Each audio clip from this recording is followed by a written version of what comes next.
Hey guys and girls, welcome back to my channel. So I'm doing this like slim fast video. I'm still carrying on because I knew my brother who's just passed away, I knew he wouldn't want me to stop because of him, because I knew what his mentality was and all of that, and I knew he would want me to carry on with the diet, and that's what I am doing.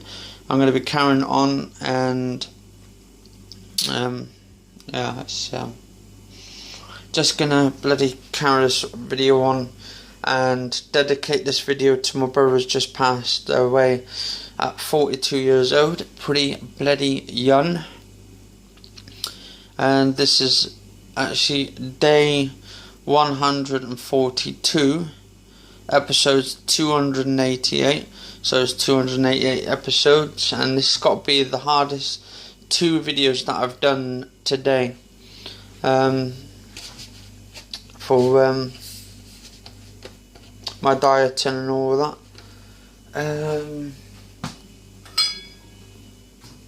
But I know my brother wouldn't want me to get upset, and he would want me to carry on my dieting, and that's what I'm going to be doing.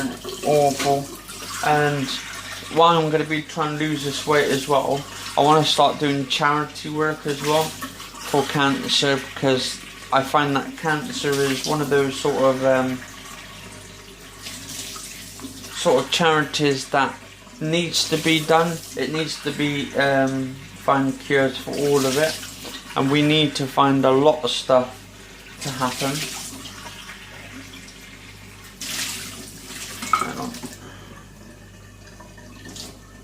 I just need to get this a sec, because I need to try this bloody thing off a sec.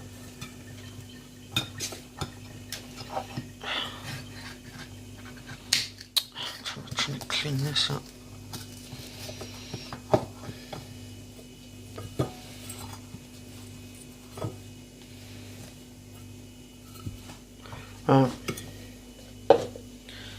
Okay, so what we do. So I'm just going to put some of this skimmed milk in here.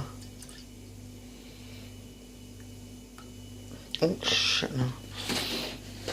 I'm a bit shaky today as well, because it's a bit of a shock to the system. Well, not a bit, a lot.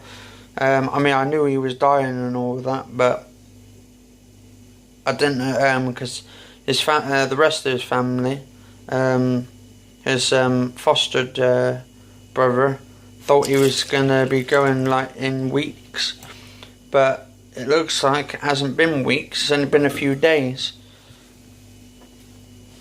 And that is what really annoyed me, because I wanted to go down there and see him before he literally died, so I didn't have a chance really to go and see him at all, really. But I'm trying to not get myself too upset, because I don't want to get myself in that area where I get depressed and then pile back on the pounds and all of that, because depression can lead to overweight and put more weight back on, and I need to lose this weight, and I need to do it, and I'm going to be doing it really as well. I'm going to dedicate my dieting for my brother as well, and then hopefully it will mean something. I will have something to certify myself to do every time. Then when I'm losing weight, I know I'm doing it for my brother, also doing it for all my family members that have actually passed away, my dad, my nan and all of that, and just going to build it up into a fire, into fuel. I'm going to fuel my anger, all my hate of all the family that have died, and just use it as a fueling fuel.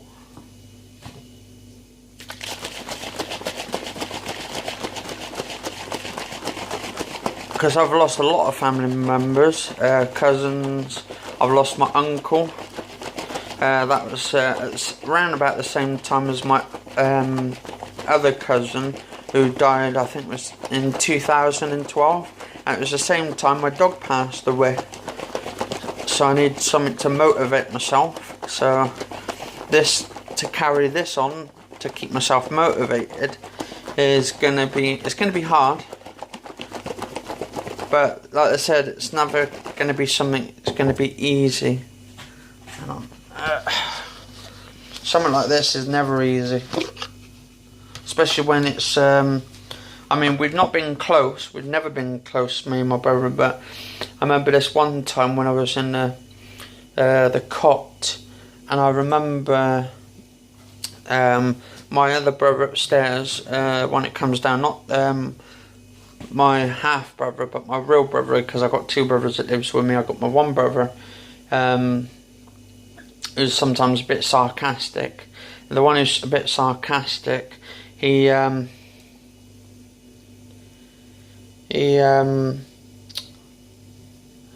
used to be close to my other brother, my oldest one, because they're nearly about the same age.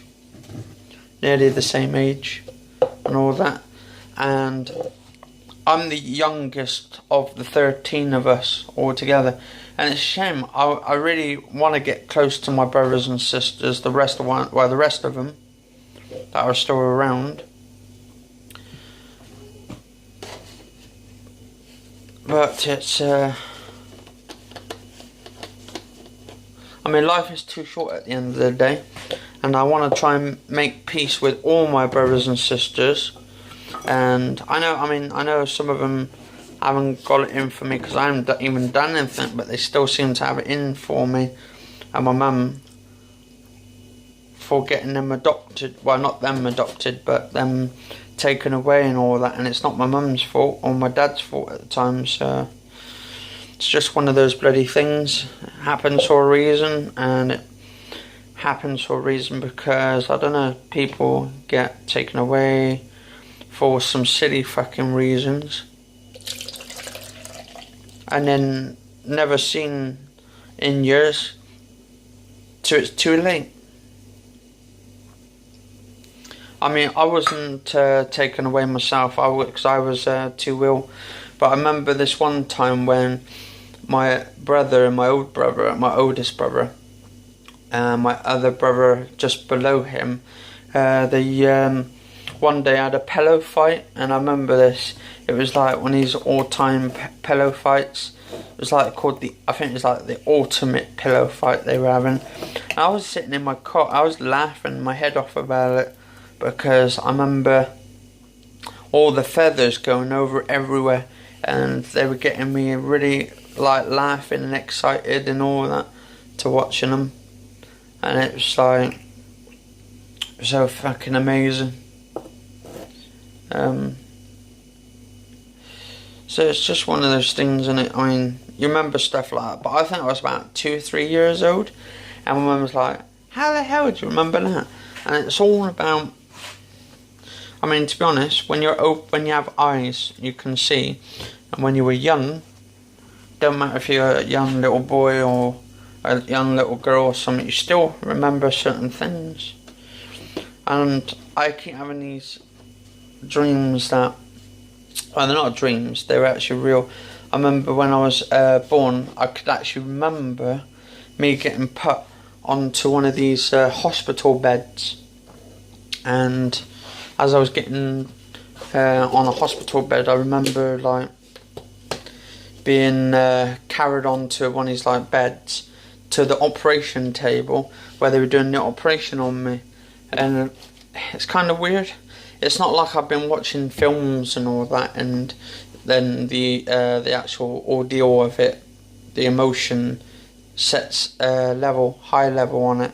It's more like, I don't know, I think you just remember stuff when you're a kid or a baby or something. I mean, when you open your eyes for the first time and you're that baby's just been born, you can remember stuff. It's like my mum, she was a baby at the time, right? Well, we're all babies at the time, but she says she could remember about a nasty cat that actually nearly sat on her, tried to almost suffocate her and all that. But it's all about it's all about the memories, all the good memories. That's what I'm trying to strive. I'm trying to keep all the good memories good, and all the bad memories I'm trying to keep away. Because I mean, we've had our arguments. I'm sure everyone has had their arguments with their families. I suppose you guys and girls that they've had arguments with your families. But at the end of the day, we're all that set aside. Families should be there together, one another, right next to each other and all that. And you shouldn't be fighting. You should be more like trying to comprehend with each other, to try and solve the problems. I mean, even if you're in the wrong, well, even if you're in the right and they're in the wrong, you should at least still be more, what's the word? Considerate to the other fellow person, family member, the fellow member of the family, because you only live once, and it's best to go out on good terms with each other and not bad terms. I mean, me and him, we had moans and rows and bloody all that kind of shit, but just before he died, about a year and a half going back, we had talks and all that, and we seemed to be fine and all that, and we seemed to be fine after the talks, so we all cleared the air about that. And the thing is, I want that all my brothers and sisters, if they ever watch this video, to know that we shouldn't be fighting, we shouldn't be moaning that they got took away and stuff and all that. Or it's not my mum's fault either. It's just one of those bloody sort of things in life, unfortunately. And people get this done. I mean, it's not them it's getting done as well. It's me's getting done as well by them getting taken away. They gets taken away. I lose my privilege of my family, who I've lost. In a way, I've lost them. They've lost me. But we still contact each other, and we text each other on messages and Facebook and all that kind of stuff. Sometimes we do Skype or videos and trying to catch up on each other and all that kind of stuff. And like they say, at the end of the day, life is too bloody short for rows and arguments and all that kind of stuff. Anyway, guys and girls, cheers for watching, and catch you all later, and I hope you've enjoyed this video, and see you soon.